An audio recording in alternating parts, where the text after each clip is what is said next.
I'm Dawn Hill, host of Heart, Mind, and Purpose, a podcast where we explore what it means to live an aligned and wholehearted life. I am a professional counselor with over 25 years of experience and a deep love for meaningful conversation. I bring you honest reflections, soulful questions, and meaningful tools for managing life.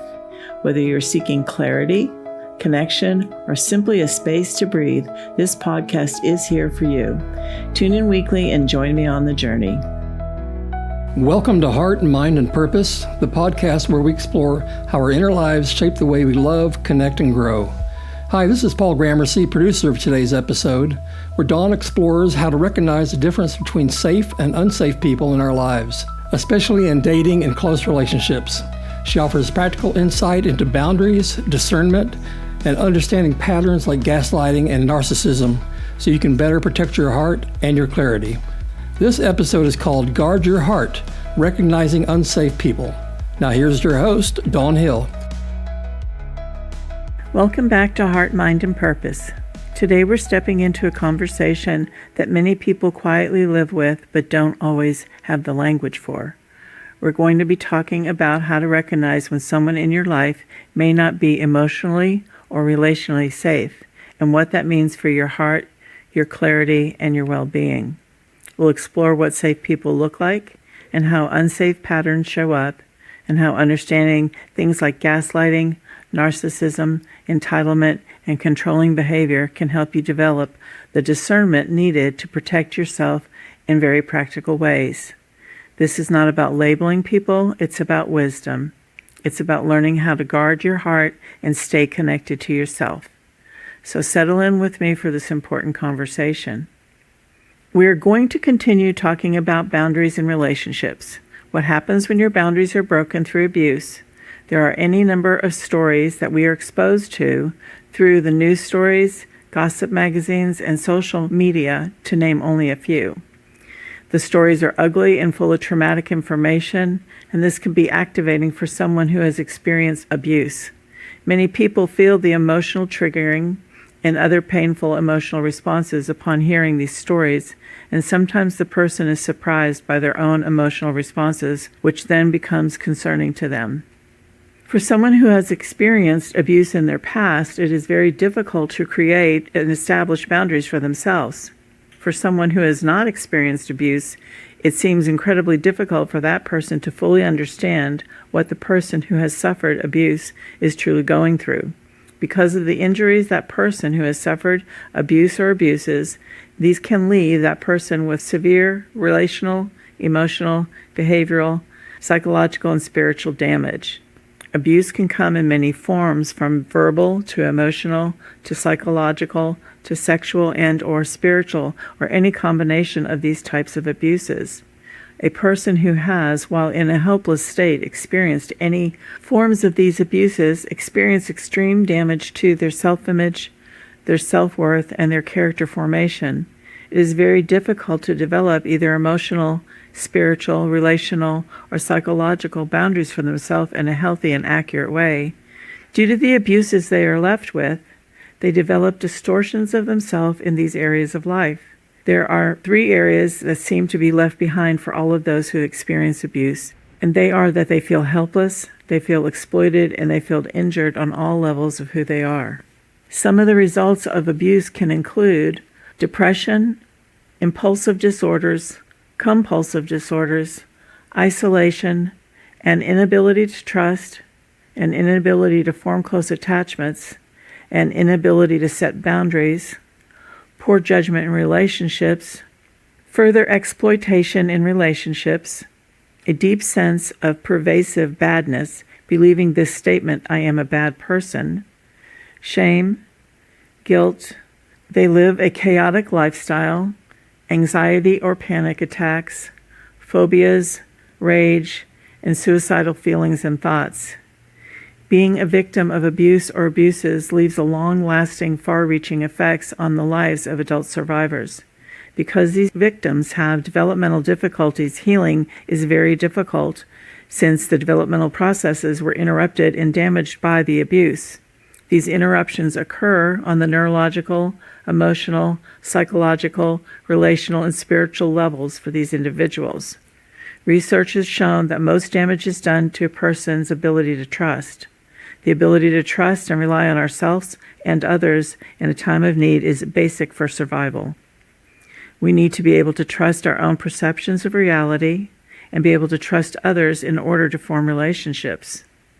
People who have had their boundaries broken by abuse or abuses lose a sense of trust, often because the perpetrator was someone they knew as a voice of authority or someone who was important in their life. When the relationship became damaging, their sense of trust became broken. Also, for victims, they carry a deep and pervasive sense that they are all bad, that they are somehow wrong, dirty, and they feel deep shame. It seems no amount of someone affirming them and their character takes root because they continue to have that feeling underneath that there is no good inside them. Due to the severity of their injuries, many victims have very squishy boundaries at best. They take on badness that isn't theirs, and they believe that the way they were treated was somehow how they should have been treated. Many victims believe that because they were told they were bad, that it must be true. The healing process is often a long, difficult, and exhausting journey. There is no one-size-fits-all approach to the process of healing and restoration. Research and my own experience as a counselor is that for many, they won't live a peaceful life without some professional help. So I would strongly encourage abuse victims to seek out a counselor who can help guide them on their journey toward healing and restoration, while also helping you gain the tools to establish healthy boundaries and live a more peaceful and aligned life. Additionally, here are a few practical, gentle, doable supports someone can use alongside before starting with a professional. First, reestablish safety in the body. Abuse teaches your nervous system to live on alert. Simple daily practices help the body relearn safety. Slow walks outside, warm showers or baths, sitting in sunlight, deep, slow breathing, longer exhale than an inhale, and holding something warm like tea in both hands. These are not small things. They retrain your nervous system. Number 2, create a reality anchor journal. Abuse often distorts a person's sense of reality. A small notebook where you could write what happened, how you felt, what you know to be true. This rebuilds trust within yourself. Number 3, reconnect with safe people. Abuse isolates. Healing requires safe connection. A friend, a support group, a faith community, or a trusted family member. Not to explain everything, just not to be alone. Number 4, learn about what happened to you. Understanding gaslighting, narcissism, trauma bonding, and abuse patterns helps remove shame. You can begin to realize this didn't happen because I'm weak. This happened because of a pattern. Psychoeducation is a powerful tool for healing. Number 5, practice saying small no's. Abuse often destroys a person's sense of agency. Start small. No, I don't want that. I'm going to pass, or that doesn't work for me. This rebuilds personal power slowly and safely. Number 6, develop body awareness. Many survivors learn to disconnect from their bodies, so practices like stretching, gentle yoga, and noticing sensation, like my shoulders are tight, help you come back home to yourself. Number 7, reduce self-blame with daily reminders. Simple truths written where you can see them, like a card on your mirror where you brush your teeth and get ready. Things like, I did the best I could with what I knew. It wasn't my fault, and I'm allowed to feel what I feel. These counter the internalized messages of abuse.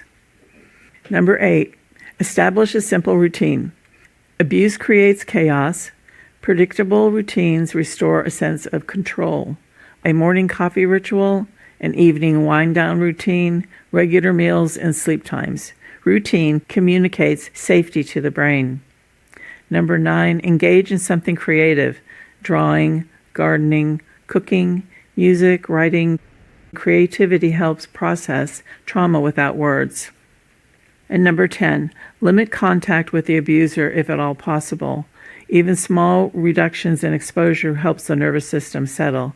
This means fewer conversations, shorter responses, using text instead of phone calls. Healing from abuse is not first about figuring it out. It's about rebuilding safety, rebuilding self-trust, and rebuilding connection. So let's talk about how to protect your boundaries against entitlement. Have you ever found yourself worn down, emotionally exhausted, and feeling and thinking like you have given all you can and that you could never give them enough to make them happy? And you feel like if I could ever give them all that they ask for, it would not matter because they would just change the finish line. You are in a relationship with an entitled person if you're having these feelings. Entitlement shows up when you are in a relationship with someone who exhibits entitled behavior and you know what it feels like to be asked to give more than you ever have. You know what it is to be in a relationship that is healthy. If they have a need, they ask you and you give out of love, and it's not a demand, as in the case of being with someone who is entitled. Entitled people are different. They feel like they are owed something. They will step into your life and within your boundaries and demand something from you. When you give it to an entitled person, it does not matter how much you give, they will always ask for more. If an entitled person knows that you continue to fulfill their expectations, they will continue to demand that those expectations be met. They have not been told no, so they have no reason to expect to have a no in a response to a request to meet their expectations. When you set a clear boundary on what you will and won't do and say no, it causes a problem for the entitled person and therefore the relationship. They are not used to hearing the word no, as in the case of a person who is used to bullying others, and once they have heard the no, they may try again and demand that you meet their needs and meet their demands, but when they hear a repeated no, a clear, consistent no, they will move on and find someone else to try to gain and keep control of. When you let someone know what your limits are, and they have asked you for something that goes beyond your limits that you have set, they will no longer be able to control you. Boundaries or limits are used in service to a relationship. We set them so we can have healthy and thriving relationships that will grow. You are not setting a boundary to cut them out. You are setting a boundary so the relationship can improve and become healthy. Boundaries are not intended to be used to end a relationship. However, a relationship will end when setting boundaries does not work for both people. With entitlement, the belief is my needs, my feelings, my comfort should come first, and you should accommodate that. So the work for you becomes learning how not to get pulled into their gravity field. Here are a few things that can help you survive that dynamic. 1, stop trying to make it fair. This one is hard. You will keep thinking, if I explain well enough, they will see that this is unfair. But entitlement is not a fairness problem. It's a priority problem. They believe they deserve more. Once you stop trying to balance the scales, you stop exhausting yourself trying to prove a point that they don't value. Number 2, reduce how much you overfunction. Entitled people have partners who anticipate their needs, fix things for them, smooth the path for them, or carry emotional labor. Gently begin to do less. Let them experience the inconvenience of their own expectations. Number 3, don't reward the behavior with extra care. When they pout, complain, criticize, or act put upon, the instinct is to try harder, and that accidentally reinforces the pattern. So stay calm, neutral, kind, but don't over-accommodate. Number 4, keep your own life very alive. Entitlement thrives when your world shrinks around them, their needs. So you need friends, interests, routines, and conversations that are not about them. This keeps you from getting emotionally swallowed. Number 5, stop explaining your why. You'll notice you give long explanations for normal decisions. Practice shorter responses like, that's what I've decided, that works for me. No justification. Number 6, notice how often you feel guilty. Entitled dynamics make you feel like you always are falling short. Start asking yourself, did I actually do something wrong, or are they simply dissatisfied? That question changes everything. Number 7, expect pushback when you change. When you stop overfunctioning, they often get louder, more dramatic, and more critical. This is not failure on your part. That's the pattern losing its grip. And number 8, detach emotionally from their reactions. You can care about them without taking responsibility for their moods. Their disappointment is not an emergency. And the deeper truth is you cannot teach an entitled person gratitude, empathy, or mutuality, but you can learn how not to get drained by their lack of it. So how might we handle a controlling relationship? If there's a person in your life and they are only happy when you act and when you do what they want the way they want you to do it, and you feel powerless and you want to break the pattern, this person is trying to control you. Speaking in general terms, the only way someone can have control over us is if we give them control, and this does not happen in our awareness. It's usually a slow fade of you out and them in control of you. There are times when this can happen that involve force or other various unsafe means. Those situations are different. And if that is happening to you, you need to talk with someone in authority and make sure that you are safe. Usually in a relationship, we hand people that power over us. These types of people seem to need to gain power over us. This may occur by imposing guilt, fear, anger, emotional manipulation, withdrawing their love or approval, using criticism, and gaslighting, to name only a few of the behaviors associated with this type of controlling person. We tend to give away the freedom that we have because holding on to it comes at a price we don't want to pay. For example, facing rejection or taking on the responsibility for them being in a good mood or making them feel happy with us. They seem to recognize this need in us, and they seek to control us by exploiting that need. And that is how we unwittingly give them control over us. The first step is to understand what we need from that person and then go find how to get that need met somewhere else, somewhere where there is a possibility of a healthy relationship. Talking with a counselor can help you discover what your needs are and how to go about resolving them, as well as help you build a necessary support system that is built outside of the context of the controlling relationship, so that you can learn to get your needs met in healthy relationships. Because if you have been in a controlling relationship, you have lost a sense of yourself slowly and systematically. And so here are some practical things that can help. 1, quietly rebuild your sense of yourself. Controlling relationships slowly teach you to think, what do they want instead of what do I want? Start asking yourself small questions each day, like, what do I feel like doing? What do I prefer? What do I think? Even noticing your own preferences is a form of healing. Number 2, increase privacy around your inner world. You don't have to share every thought, plan, or feeling with them. It is okay to have private thoughts, private conversations, and private time. This is not secrecy, it's restoring personal space. Number 3, keep a small reality journal. Write down what happened, what you felt, and what you wanted to say but didn't. This helps you see patterns and trust your experience again. Number 4, practice tiny acts of independence, small choices like choosing what you wear, choosing what you eat, and choosing how to spend an hour. Control erodes agency, small choices rebuild it. Number 5, strengthen outside connections. Controlling dynamics often isolate you.